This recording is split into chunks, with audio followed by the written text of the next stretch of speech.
mode municipal sur LFM. Qui seront les prochains maires de vos villes? Les candidats au siège de maire défendent leur programme au micro de LFM. Ce dimanche aura lieu le premier tour des élections municipales partout en France. Si vous nous écoutez depuis début février, vous l'avez compris, on a épluché les programmes de nombreux candidats. Cette semaine, on met le cap sur Verneuil-sur-Seine. Cette ville de 16 000 habitants est gérée par Philippe Tautou, président de la communauté urbaine la GPSO. Le maire ne se représente pas. Ce matin, nous recevons Fabien Offrechter qui mène la liste Naturellement Verneuil. Je laisse la parole à Mathilde. Bonjour, Fabien Offrechter. Bonjour. Vous menez la liste Naturellement Verneuil et vous avez l'investiture de La République En Marche. Est-ce que vous pouvez vous présenter rapidement à nos auditeurs qui nous écoutent ? Bien sûr, moi je suis un enfant de Verneuil, j'ai 28 ans, j'habite à Verneuil depuis toujours, j'ai grandi dans cette ville, j'y vis toujours et j'ai vécu les 28 dernières années de notre belle commune. Justement, vous avez 28 ans, un âge relativement jeune pour se lancer dans la politique, dans des municipales. Est-ce que c'est quelque chose qu'on critique dans cette campagne sur le terrain ? Pas vraiment. D'ailleurs, hier, j'ai signé dans le Parisien, co-signé une tribune pour appeler les jeunes à se mobiliser. Je pense que c'est une bonne dynamique. Je ne suis pas le seul candidat jeune, entre guillemets, à se présenter. Moi, en tout cas, mon leitmotiv, c'est pas être jeune ou pas être jeune, c'est plutôt être investi à fond sur le terrain et en particulier utiliser, l'expérience d'une équipe, mon expérience, et puis par ailleurs je vois aussi le fait que je suis un actif et que donc la politique c'est pas une question seulement pour les retraités, c'est aussi et d'abord pour les jeunes, les actifs et les moins jeunes, pour tout le monde quoi. Alors du coup, quelles sont les raisons pour lesquelles vous vous lancez dans cette campagne des municipales ? Je me suis lancé parce que déjà il faut en effet que parfois on mette les mains dans le cambouis pour avancer. En l'occurrence à Verneuil on a des grands enjeux, on est à un tournant pour notre commune. On a des grands projets qui vont se cristalliser dans les prochaines années, que ce soit le contournement de la RD 154, la Marina ou plus globalement l'arrivée du RER E. On est à un tournant pour notre commune et c'est maintenant qu'il faut saisir cette opportunité pour accompagner la transformation de notre commune. Oui, on va revenir sur ces dossiers importants de la ville, mais juste avant, il y a 6 listes qui se présentent à Verneuil-sur-Seine. Est-ce qu'il n'y avait pas la possibilité de faire un ralliement pour que ça soit plus lisible pour les électeurs ? Est-ce qu'il n'y a pas de grandes similitudes dans les programmes par exemple ? Je vous laisserai leur demander la question. Pour ma part, en tout cas, j'ai l'investiture de La République En Marche. Je suis soutenu également par le MoDem et l'UDE. En l'occurrence, tout le monde est bienvenu. Moi, j'ai la porte est grande ouverte. Demandez aussi à ceux qui n'ont pas eu l'investiture pourquoi ils se sont présentés. Très bien. Vous êtes justement, vous le disiez, soutenu par La République En Marche. Est-ce que vous n'avez pas peur que cela vous desserve en quelque sorte suite aux récentes réformes qui ont suscité des polémiques, des manifestations ces derniers temps ? Je pense que le contexte local n'a rien à voir avec le contexte national. Pour ma part, si je suis en marche au local, c'est parce que je m'inspire de cette démarche, c'est le cas de le dire, d'une grande marche. Du 26 octobre jusqu'à Noël, on a été sur le terrain, en porte-à-porte, on a tapé à des milliers de portes. On a eu à peu près 750 questionnaires qui nous ont permis d'avoir des remontées terrain. Pour moi, c'est ça l'esprit En Marche. C'est pas au local la même chose que le national. On est sur des questions différentes. Et pour le coup, ce qui m'intéresse, c'est être proche, c'est la proximité. Moi, je suis pas, et je ne serai pas un maire jupitérien, je suis quelqu'un du terrain. Je suis vraiment... je préfère la proximité aux décisions verticales qui d'ailleurs ont été, à mes yeux, le principal problème de notre commune ces 19 dernières années. On reviendra aussi sur le mandat de Philippe Tautou. Mais du coup, que vous disent les habitants de Verneuil-sur-Seine ? Justement, la quasi-totalité, quand on leur demande d'abord Verneuil, c'est quoi pour vous ? Ils vous disent c'est une ville verte. Et c'est exactement ce que je défends. C'est pas pour rien qu'on s'appelle Naturellement Verneuil. C'est naturellement les Verneuiliennes et les Verneuiliens d'abord, dans la commune, sur les questions fiscales, sur les questions environnementales, sur les questions intercommunales, mais c'est aussi naturellement la nature. Et puis on a des chiffres qui sont quand même forts, 70% qui s'opposent à la RD 154, à peu près pareil pour la Marina. On a également des sujets qui reviennent très fortement. On est sur une ville depuis 19 ans de droite et pourtant on voit que la sécurité reste une problématique extrêmement préoccupante pour une grande partie de la population. Alors quel regard vous portez sur le mandat du maire sortant Philippe Tautou ? Plutôt bienveillant parce que tout simplement, naturellement si j'ose dire, c'est le maire de mon enfance. Moi j'étais à l'école primaire, mais le problème c'est qu'on ne peut pas d'abord être proche des habitants en étant président de GPSO, une intercommunalité qui a eu beaucoup de problèmes. Il l'a dit lui-même, il a dû mettre pendant des heures, des mois, des années de l'huile dans les rouages. C'est C'est tout à son honneur, et moi j'ai pas envie de critiquer de manière systématique ce qu'il a fait. Ce que je constate par contre, c'est que sur les 6 dernières années, les choses ne se sont pas améliorées pour notre commune. On a une bétonisation massive sur notre commune, on a une construction qui ne s'arrête pas, on a des sujets qui sont désapprouvés par la population, comme je le disais, en termes de chiffres, c'est quand même fort. Je pense que, d'une certaine manière, l'heure aujourd'hui n'est pas de juger un bilan, d'autant plus qu'il ne se représente pas, et que son successeur, comme il le dit lui-même, si j'ose dire, n'est en rien légitime sur ce bilan. Par conséquent, moi, plutôt que d'appréhender le bilan, je veux écrire la nouvelle page de l'histoire de Verneuil. Et c'est beaucoup plus intéressant d'avoir des vrais projets, un vrai programme pour essayer d'accompagner la transformation de notre ville à un moment où elle va connaître l'un de ses plus grands tournants. Alors justement, on va parler de votre programme. 2 dossiers sont très importants à Verneuil-sur-Seine, notamment cette pointe de Verneuil qui prévoit la construction d'une marina et de 600 logements et de 150 bateaux. Alors quelle est votre position sur ce sujet-là ? C'est très clair. Construire du logement à Verneuil, on va être obligé, parce qu'on est dans le périmètre de l'opération d'intérêt national qui veut qu'on construise du logement avec l'arrivée du RER E dans notre commune. Construire du logement, je n'ai rien contre, mais pas n'importe où, n'importe quand, n'importe comment. La pointe de Verneuil, d'abord, c'est une zone qui, jusqu'il y a encore quelques semaines, était classée zone naturelle. Zone naturelle, ZNIEF, ça veut dire qu'on ne construit pas. Ça veut dire que c'est pas fait pour faire du logement. Et s'ils l'ont déclassé il y a quelques semaines, c'est pas pour autant que ce n'est plus une zone naturelle.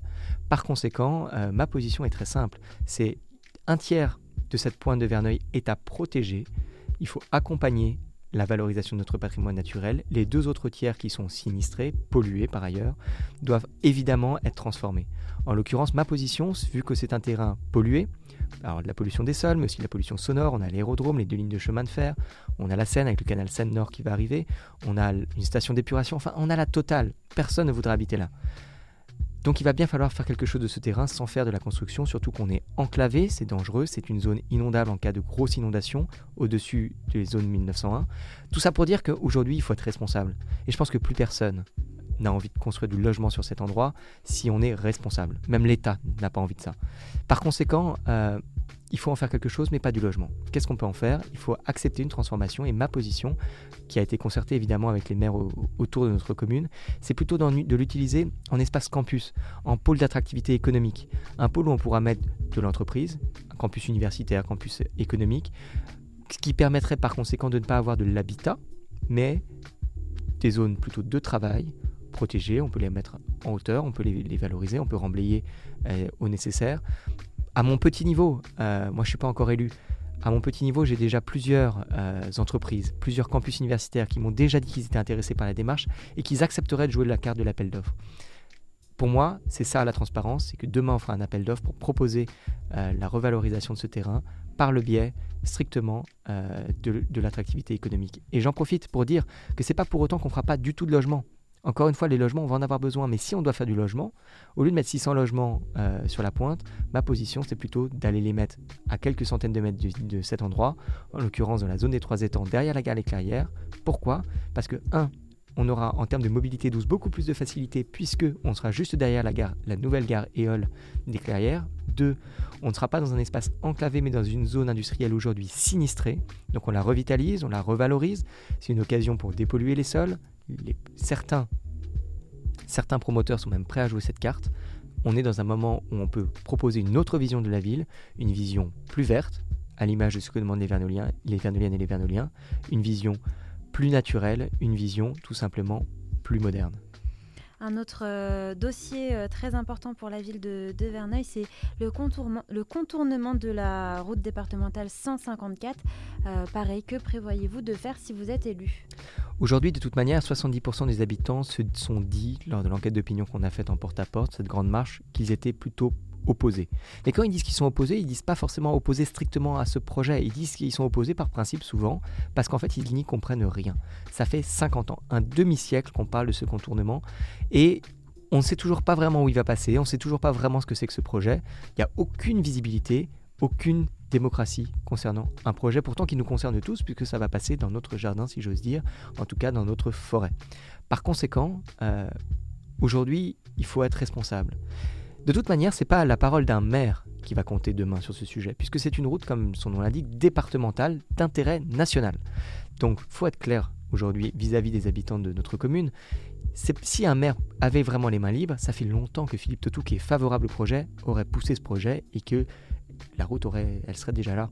En l'occurrence, ce n'est pas le cas. Mais le maire peut avoir quand même un impact fort sur la résolution. Exactement. De ce projet. C'est plutôt un pouvoir d'influence. Et par conséquent, ma position, concertée avec notamment des élus à Vernouillet, au Mureaux, c'est de proposer une consultation citoyenne. Une consultation citoyenne, on l'a vu, la jurisprudence est forte. On sait bien que si les habitants sont favorables au projet, on pourra enclencher ce projet d'ici la fin de l'année. Et puis s'ils sont contre, on assumera cette position contre et une fois pour toutes, on refermera la page de 50 ans d'histoire et on préservera notre bois. Chacun doit prendre ses responsabilités. C'est pas un maire demain. Les municipales ne sont pas un référendum pour ou contre la route. On a d'autres sujets. C'est beaucoup plus global. Il faut assumer que sur ce sujet, on fait une consultation, on écoute la voix des habitants. Et d'ailleurs, je suis assez content de dire que cette position est issue de la Grande Marche, parce que cette position, elle a été reprise par tout le monde, aussi bien par la droite au local, qui pourtant a été pendant des années favorable à ce projet, que par la gauche, qui pourtant s'était jamais opposée non plus frontalement. Donc on est dans une démarche nouvelle. On est dans un moment où on voit qu'on peut trancher. Et d'ici la fin de l'été, avant l'été, si je suis élu, je m'engage à tenir cette consultation citoyenne et à tourner cette page. Au niveau de la sécurité, un autre point important de votre programme, c'est mettre en place une police pluricommunale avec la ville de Vernouillet et de Triel-sur-Seine, par exemple. Alors comment ça va se mettre en place ? En fait, on est à un tournant. Aujourd'hui, à Verneuil, on a moins de 10 agents municipaux qui assurent notre sécurité. C'est pas possible. On n'a personne la nuit. On n'a personne le week-end. Puis on se rend compte qu'on a le même problème à Vernouillet, à Triel, et que c'est vraiment une préoccupation importante, forte. La sécurité, c'est un sujet qui vraiment est remonté de manière extrêmement forte durant notre grande marche. Moi, ce que je dis, c'est simple, c'est que ça fait 19 ans qu'on entend du blabla sur la sécurité. Alors stop au blabla. Nous, ce qu'on veut, c'est mettre les mains vraiment pour changer les choses. Et en l'occurrence, pour changer les choses, il n'y a pas le choix. On n'a pas des finances qui nous permettent d'étendre et de doubler la police municipale immédiatement. Mais par contre, on a aujourd'hui une entente suffisamment bonne avec nos voisins pour mutualiser cette police. Mutualiser, ça ne veut pas dire supprimer. On ne va pas supprimer les commissariats, les antennes de police municipale des 3 villes. Non. On va juste leur permettre de se parler, d'intervenir sur les territoires voisins et en cas de problème, juste d'être disponible. Et en plus, en mutualisant, on aura cette possibilité financière, nouvelle, d'avoir une police de week-end et de nuit. Et en mutualisant, on a des choses très fortes qui vont pouvoir se produire. Par exemple, on a des problèmes vraiment semblables sur nos communes. Je donne un exemple. Aujourd'hui, dans les forêts, il n'y a quasiment pas de police. Même la police équestre, la police montée, aujourd'hui, elle ne va pas dans les bois, elle est en zone urbaine.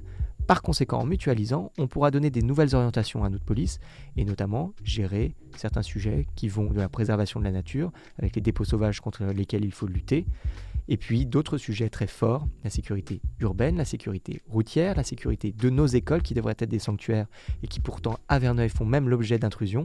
Enfin, il faut prendre le sujet à bras-le-corps, la sécurité, on ne peut pas transiger avec la sécurité. D'accord. Au niveau de l'économie, vous souhaitez remettre de l'attractivité dans les commerces. Alors concrètement, comment vous allez faire ? Il y a 19 ans, le maire actuel a augmenté de 25% nos impôts à l'époque pour régler les sujets des bois de Verneuil et de la zone des 3 étangs, aéroparc. Ça fait des années que c'est réglé ces sujets. Ça fait des années qu'aujourd'hui, on a payé pour ces projets. Maintenant, la question, c'est où va l'argent ? Que fait l'argent ? Et la réponse, c'est qu'on n'a pas d'attractivité, donc on n'a rien pour compenser le manque à gagner de la disparition de la compensation de ces projets. Tout ça pour dire qu'on a aujourd'hui une taxation extrêmement forte qui n'est sans retour terrain. Il faut absolument pouvoir avoir des retours terrain. Nous avons besoin absolument d'avoir une attractivité économique sur notre commune, sans quoi nous ne pourrons pas porter un vrai projet alternatif pour notre ville.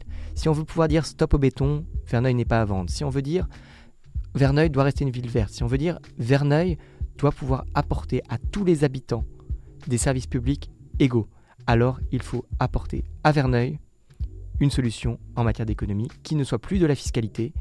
Et comme il n'y a pas d'autre alternative, si ce n'est les subventions, mais vivre des subventions n'est pas la bonne idée, la seule alternative, c'est l'attractivité économique. Et quand on voit le nombre d'entreprises et de commerces qui veulent s'implanter à Verneuil, on se dit qu'on a une carte à jouer. Mais alors comment vous allez faire concrètement Eh bien, il faut résoudre certains problèmes. Pour avoir de l'attractivité économique, il y a plusieurs choses. D'abord, il va falloir valoriser ce qu'attendent les entreprises, la nature, les transports. On a l'arrivée du RER E.